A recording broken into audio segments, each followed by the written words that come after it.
Black Elk Speaks, Chapter 3, The Great Vision. What happened after that until the summer I was 9 years old is not a story.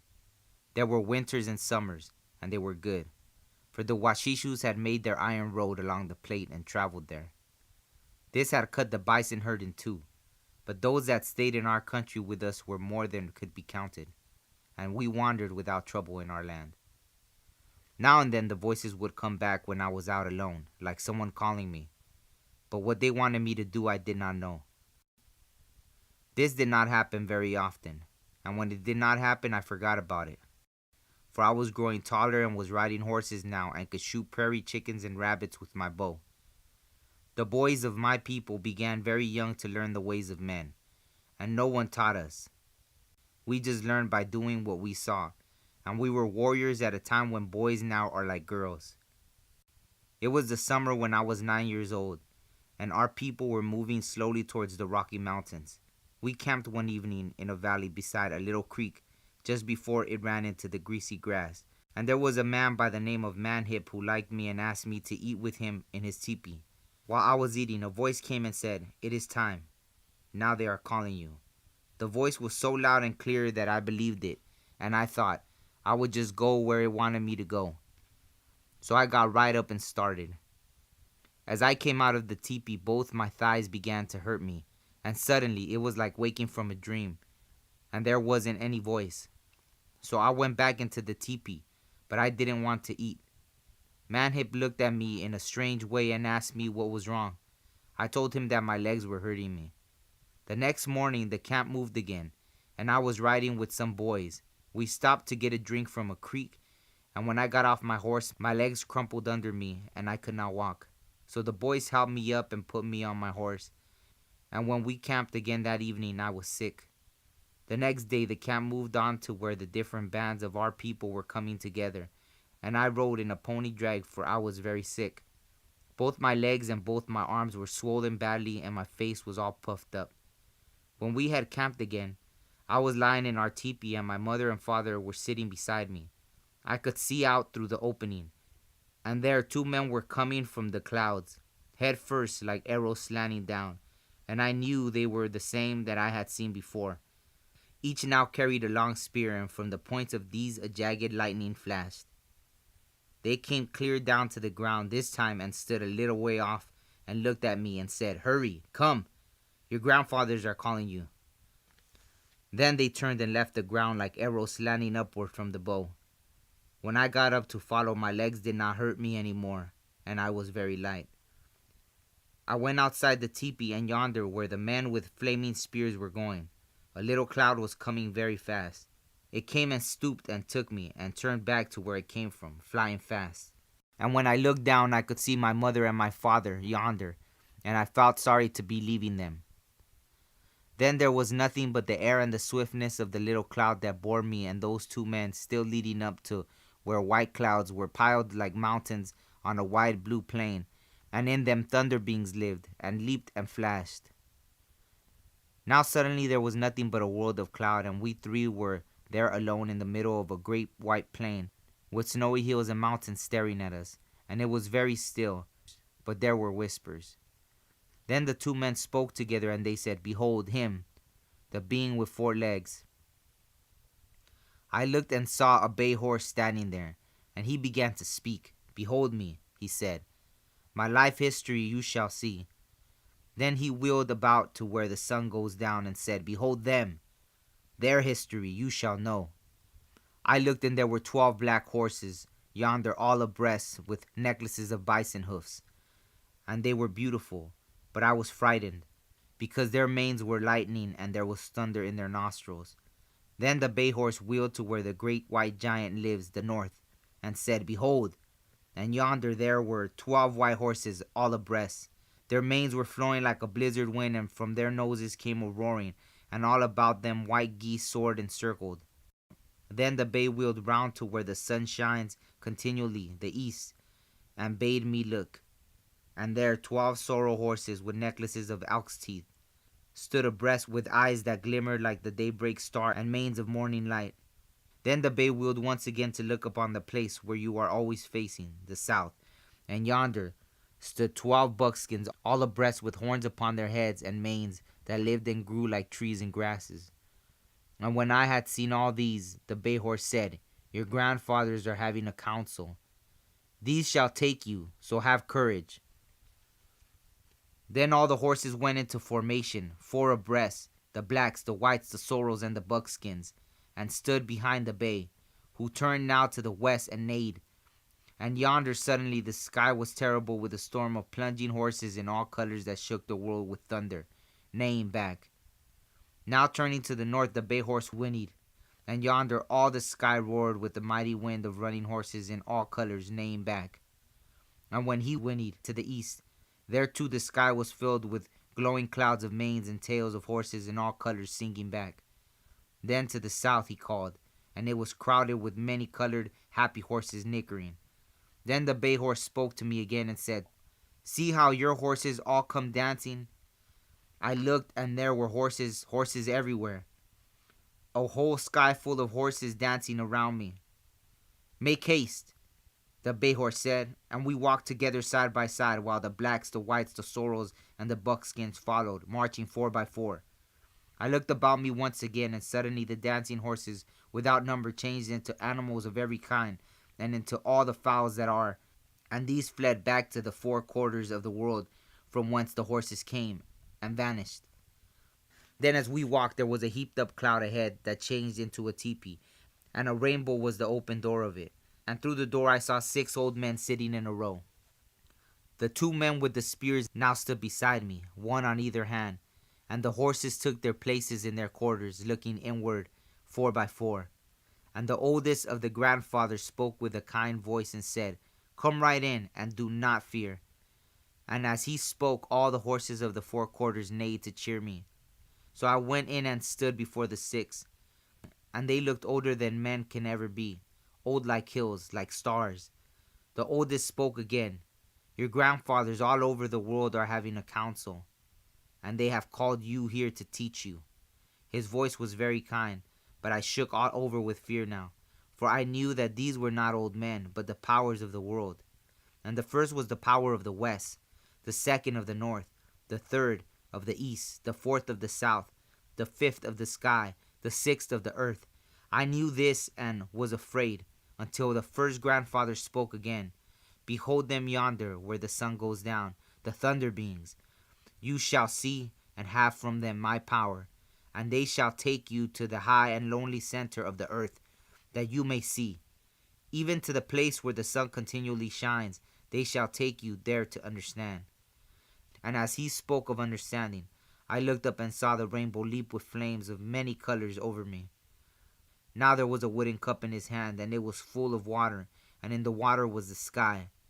Take this, he said. It is the power to make live, and it is yours. Now he had a bow in his hands. Take this, he said. It is the power to destroy, and it is yours. Then he pointed to himself and said, Look close at him who is your spirit now, for you are his body, and his name is Eagle Wing Stretches. And saying this, he got up very tall and started running towards where the sun goes down. And suddenly he was a black horse that stopped and turned and looked at me. And the horse was very poor and sick. His ribs stood out. Then the second grandfather, he of the north, arose with a herb of power in his hand and said, Take this and hurry. I took and held it toward the black horse yonder. He fattened and was happy and came prancing to his place again, and was the first grandfather sitting there. The second grandfather, he of the north, spoke again. Take courage, younger brother, he said. On earth a nation you shall make live, for yours shall be the power of the white giant's wing, the cleansing wind. Then he got up very tall and started running towards the north, and when he turned towards me, it was a white goose wheeling. I looked about me now, and the horses in the west were thunders, and the horses of the north were geese. And the second grandfather sang 2 songs that were like this. They are appearing, may you behold. They are appearing, may you behold. The thunder nation is appearing, behold. They are appearing, may you behold. They are appearing, may you behold. The white geese nation is appearing, behold. And now it was the third grandfather who spoke, he of where the sun shines continually. Take courage, younger brother, he said, for across the earth they shall take you.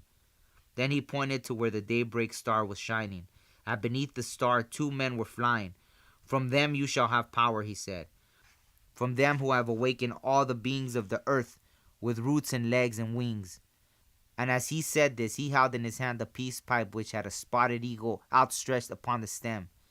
And this eagle seemed alive, for it was poised there, fluttering, and its eyes were looking at me. With this pipe, the grandfather said, you shall walk upon the earth, and whatever sickens there you shall make well. Then he pointed to a man who was bright red all over, the color of good and of plenty.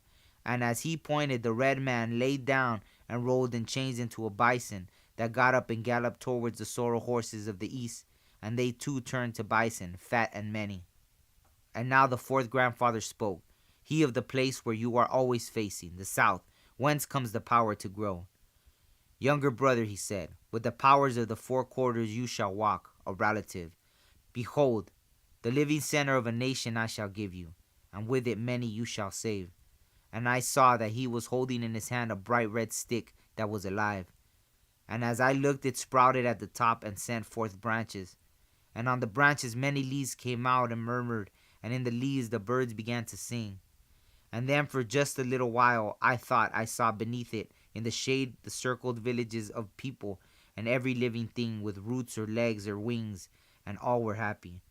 It shall stand in the center of the nation's circle, said the grandfather, a cane to walk with and a people's heart, and by your powers you shall make it blossom. Then when he had been still a little while to hear the birds sing, he spoke again. Behold the earth. So I looked down and saw it lying yonder like a hoop of peoples. And in the center bloomed the holy stick that was a tree, and where it stood there crossed 2 roads, a red one and a black. From where the giant lives, the north, to where you always face, the south, the red road goes, the road of good, the grandfather said, and on it shall your nation walk. The black road goes from where the thunder beings live, the west, to where the sun continually shines, the east, a fearful road, a road of troubles and of war. On this also you shall walk, and from it you shall have the power to destroy a people's foes. And for a sense you shall walk the earth with power. I think he meant that I should see 4 generations counting me, and now I am seeing the 3rd. Then he rose very tall and started running towards the south, and was an elk. And as he stood among the buckskins yonder, they too were elks. Now the 5th grandfather spoke, the oldest of them all, the spirit of the sky. My boy, he said, I have sent for you, and you have come. My power you shall see. He stretched his arms and turned into a spotted eagle hovering. Behold, he said, all the wings of the air shall come to you, and they and the winds and the stars shall be like relatives. You shall go across the earth with my power. Then the eagle soared above my head and fluttered there, and suddenly the sky was full of friendly wings, all coming toward me. Now I knew the 6th grandfather was about to speak, he who was the spirit of the earth, and I saw that he was very old, but more as men are old. His hair was long and white, his face was all in wrinkles, and his eyes were deep and dim. I stared at him, for it seemed I knew him somehow. And as I stared at him, he slowly changed, for he was growing backwards into youth. And when he had become a boy, I knew that he was myself, with all the years that would be mine at last. When he was old again, he said, My boy, have courage, for my power shall be yours, and you shall need it, for your nation on the earth will have great troubles. Come. He rose and tottered out through the rainbow door, and as I followed, I was riding on the bay horse who had talked to me at first and led me to that place. Then the bay horse stopped and faced the black horses of the west, and a voice said, They have given you the cup of water to make live the greening day, and also the bow and arrow to destroy. The bay neighed. The bay neighed, and the 12 black horses came and stood behind me, 4 abreast. The bay faced the sorrows of the east, and I saw that they had morning stars upon their foreheads, and they were very bright. And the voice said, They have given you the sacred pipe and the power that is peace, and the good red day. The bay neighed, and the 12 sorrels stood behind me, 4 abreast. My horse now faced the buckskins of the south, and a voice said, They have given you the sacred stick and your nation's hoop, and the yellow day. And in the center of the hoop you shall set the stick and make it grow into a shielding tree, and bloom. The bay neighed, and the 12 buckskins came and stood behind me, 4 abreast. Then I knew that there were riders on all the horses there behind me, and a voice said, Now you shall walk the black road with these, and as you walk, all the nations that have roots or legs or wings shall fear you. So I started riding towards the east down the fearful road, and behind me came the horsebacks 4 abreast, the blacks, the whites, the sorrels, and the buckskins. And far away above the fearful road the daybreak star was rising very dim.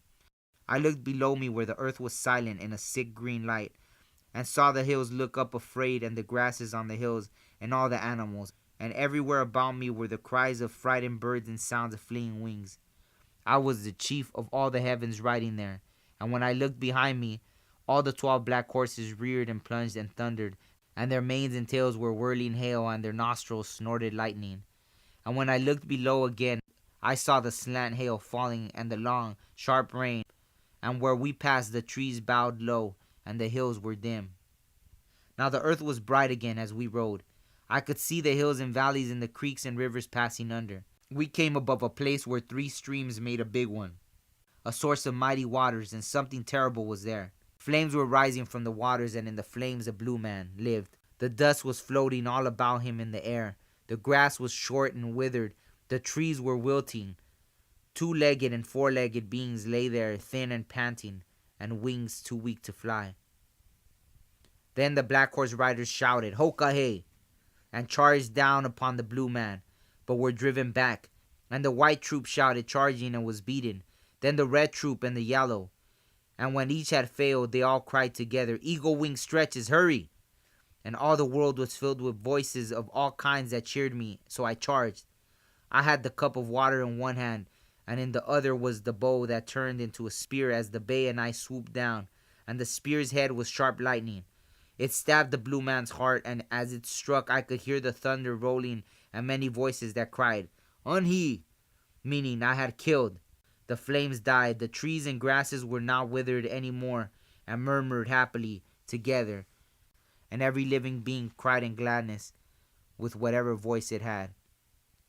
Then the 4 troops of horsemen charged down and struck the dead body of the blue man, counting coup, and suddenly it was only a harmless turtle. You see, I had been riding with the storm clouds and had come to earth as rain, and it was drought that I had killed with the power that the 6 grandfathers gave me. So we were riding on the earth now down along the river flowing full from the source of waters, and soon I saw ahead the circled village of a people in the valley. And a voice said, Behold the nation, it is yours. Make haste, eagle wing stretches. I entered the village, riding with the 4 horse troops behind me, the blacks, the whites, the sorrels, and the buckskins. And the place was filled with moaning and with mourning for the dead. The wind was blowing from the south like fever. And when I looked around, I saw that in every teepee the women and the children and the men lay dying with the dead. So I rode around the circle of the village, looking in upon the sick and dead, and I felt like crying as I rode. But when I looked behind me, all the women and the children and the men were getting up and coming forth with happy faces. And a voice said, Behold, they have given you the center of the nation's hoop to make it live. So I rode to the center of the village with the horse troops in their quarters round about me, and there the people gathered. And the voice said, Give them now the flowering stick, that they may flourish, and the sacred pipe, that they may know the power that is peace, and the wing of the white giant, that they may have endurance and face all winds with courage. So I took the bright red stick, and at the center of the nation's hoop I thrust it in the earth.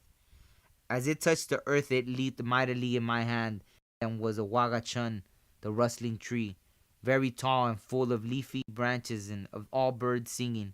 And beneath it all the animals were mingling with the people like relatives and making happy cries.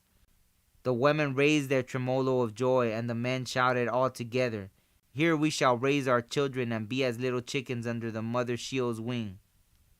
Then I heard the white wind blowing gently through the tree and singing there, and from the east the sacred pipe came flying on its eagle wings, and stopped before me there beneath the tree, spreading deep peace around it.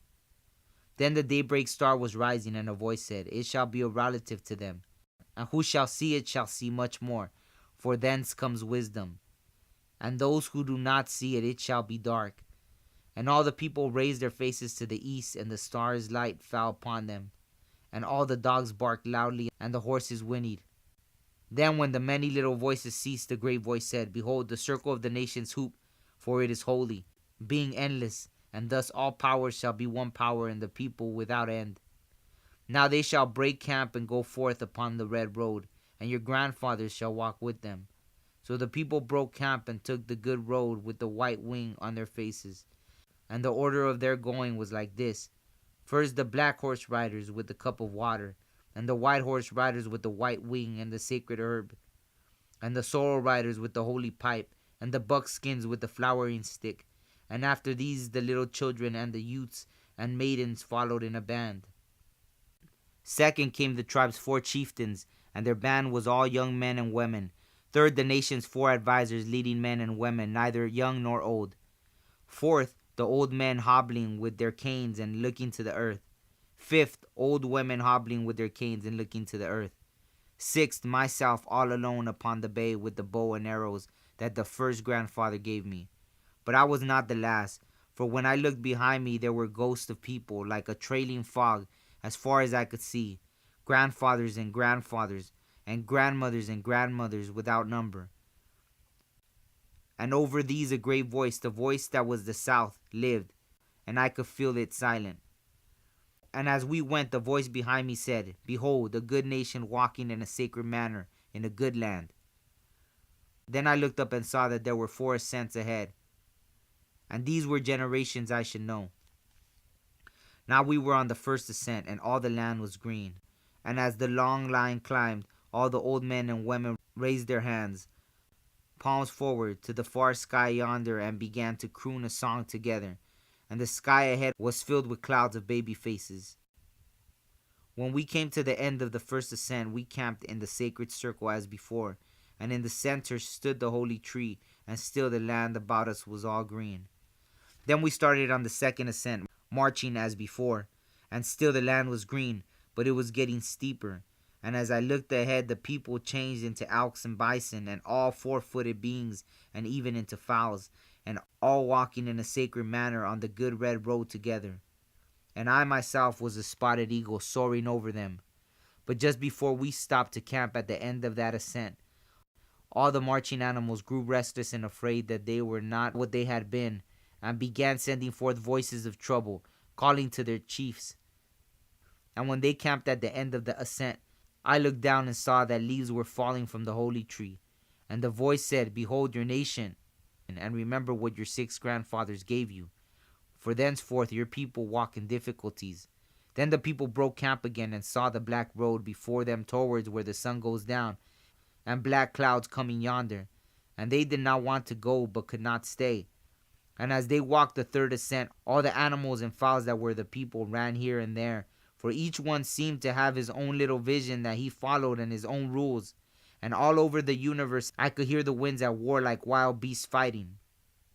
And when we reached the summit of the third ascent and camped, the nation's hoop was broken like a ring of smoke that spreads and scatters, and the holy tree seemed dying, and all its birds were gone.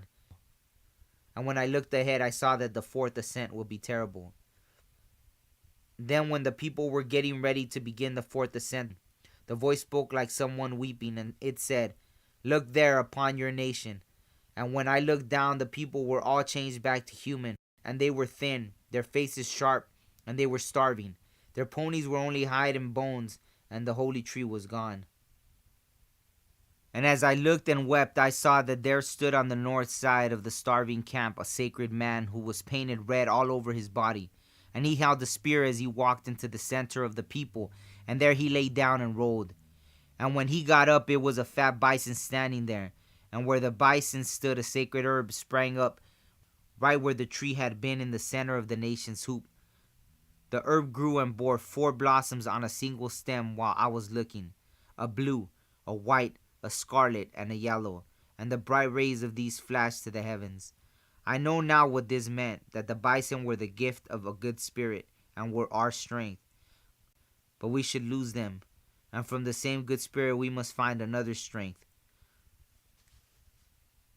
For the people all seemed better when the herb had grown and bloomed, and the horses raised their tails and neighed and pranced around, and I could see a light breeze going from the north among the people like a ghost, and suddenly the flowering tree was there again at the center of the nation's hoop where the four-rayed herb had blossomed. I was still the spotted eagle floating, and I could see that I was already in the fourth ascent, and the people were camping yonder at the top of the third long rise. It was dark and terrible about me, for all the winds of the world were fighting. It was like rapid gunfire and like whirling smoke, and like women and children wailing, and like horses screaming all over the world. I could see my people yonder running about, setting the smoke flat poles and fastening down their teepees against the wind, for the storm cloud was coming on them very fast and black. And there were frightened swallows without number fleeing before the cloud. Then a song of power came to me, and I sang it there in the midst of that terrible place where I was. It went like this: A good nation I will make live. This the nation above has said. They have given me the power to make over. And when I had sung this, a voice said, To the four quarters you shall run for help, and nothing shall be strong before you. Behold him. Now I was on my bay horse again, because the horse is of the earth, and it was there my power would be used. And as I obeyed the voice and looked, there was a horse all skin and bones yonder in the west, a faded brownish black. And a voice there said, Take this and make him over. And it was the four-rayed herb that I was holding in my hand. So I rode above the poor horse in a circle, and as I did this, I could hear the people yonder calling for spirit power. Ahey, ahey, ahey, ahey. Then the poor horse neighed and rolled and got up. And he was a big, shiny, black stallion with dapples all over him, and his mane about him like a cloud. He was the chief of all the horses, and when he snorted, it was a flash of lightning, and his eyes were like the sunset star. He dashed to the west and neighed, and the west was filled with a dust of hoofs, and horses without number, shiny black, came plunging from the dust. Then he dashed towards the north and neighed, and to the east and to the south, and the dust clouds answered, giving forth their plunging horses without number, whites and sorrels, buckskins, fat, shiny, rejoicing in their fleetness and their strength. It was beautiful, but it was also terrible. Then they all stopped short, rearing, and were standing in a great hoop about their black chief at the center, and were still. And as they stood, 4 virgins, more beautiful than women of the earth can be, came through the circle, dressed in scarlet, one from each of the 4 quarters, and stood about the great black stallion in their places, and one held the wooden cup of water, and one the white wing, and one the pipe, and one the nation's hoop. All the universe was silent, listening, and then the great black stallion raised his voice and sang. The song he sang was this: My horse is prancing, they are coming. My horse is neighing, they are coming. Prancing, they are coming. All over the universe they come. They will dance, may you behold them. This repeated 4 times. A horse nation, they will dance, may you behold them. This repeated 4 times. His voice was not loud, but it went all over the universe and filled it. There was nothing that did not hear, and it was more beautiful than anything can be. It was so beautiful that nothing anywhere could keep from dancing. The virgins danced, and all the circled horses. The leaves on the trees, grasses on the hills and in the valleys, the waters in the creeks and in the rivers and the lakes, the 4-legged and the 2-legged and the wings of the air, all danced together to the music of the stallion's song. And when I looked down upon my people yonder, the cloud passed over, blessing them with friendly rain, and stood in the east with a flaming rainbow over it. Then all the horses went singing back to their places beyond the summit of the 4th ascent, and all things sang along with them as they walked. And a voice said, All over the universe they have finished the day of happiness. And looking down, I saw that the whole wide circle of the day was beautiful and green, with all fruits growing and all things kind and happy. Then a voice said, Behold this day, for it is yours to make. Now you shall stand upon the center of the earth to see, for there they are taking you. I was still on my bay horse, and once more I felt the riders of the west, the north, the east, the south behind me in formation, as before, and we were going east. I looked ahead and saw the mountains there with rocks and forest on them, and from the mountains flashed all colors upward to the heavens. Then I was standing on the highest mountain of them all, and round about beneath me was the whole hoop of the world. And while I stood there, I saw more than I can tell, and I understood more than I saw. For I was seeing in a sacred manner the shapes of all things in the spirit, and the shape of all shapes as they must live together like one being. And I saw that the sacred hoop of my people was one of many hoops that made one circle, wide as daylight and as straight. And in the center grew one mighty flowering tree to shelter all the children of one mother and one father. And I saw that it was holy. Then as I stood there, 2 men were coming from the east, headfirst like arrows flying, and between them rose the daybreak star. They came and gave a herb to me and said, "With this on earth you shall undertake anything and do it." It was the daybreak star herb, the herb of understanding. And they told me to drop it on the earth. I saw it falling far, and when it struck the earth, it rooted and grew and flowered. 4 blossoms on one stem, a blue, a white, a scarlet, and a yellow. And the rays from these streamed upward to the heavens, so that all creatures saw it, and in no place was there darkness. Then the voice said, "Your 6 grandfathers, now you shall go back to them." I had not noticed how I was dressed until now, and I saw that I was painted red all over, and my joints were painted black, with white stripes between the joints. My bay had lightning stripes all over him, and his mane was cloud, and when I breathed my breath was lightning. Now 2 men were leading me, head first like arrows slanting upward, the 2 that brought me from the earth. And as I followed on the bay, they turned into 4 flocks of geese that flew in circles, one above each quarter, sending forth a sacred voice as they flew. Brrp, brrp, brrp, brrp. Then I saw ahead the rainbow flaming above the teepee of the 6 grandfathers, built and roofed with cloud and sewed with thongs of lightning, and underneath it were all the wings of the air, and under them the animals and men. All these were rejoicing, and thunder was like happy laughter. As I rode in through the rainbow door, there were cheering voices from all over the universe, and I saw the 6 grandfathers sitting in a row, with their arms held towards me and their hands palms out. And behind them in the cloud were faces thronging without number of the people yet to be. "He has triumphed," cried the 6 together, making thunder. And as I passed before them, each gave again the gift that he had given me before, the cup of water and the bow and the arrows, the power to make live and to destroy, the white wing of cleansing and the healing herb, the sacred pipe, the flowering stick. And each one spoke in turn from west to south, explaining what he gave as he had done before. And as each one spoke, he melted down into the earth and rose again. And as each did this, I fell nearer to the earth. Then the oldest of them all said, "Grandson, all over the universe you have seen. Now you shall go back with power to the place where whence you came. And it shall happen yonder that hundreds shall be sacred, hundreds shall be flames. Behold." I looked below and saw my people there, and all were well and happy except one, and he was lying like the dead, and that one was myself. Then the oldest grandfather sang, and his song was like this: "There is someone lying on the earth in a sacred manner. There is someone on earth he lies. In a sacred manner I have made him walk. In a sacred manner I have made him to walk." Now the teepee, built and roofed with cloud, began to sway back and forth as in a wind, and the flaming rainbow door was growing dimmer. I could hear voices of all kinds crying from outside.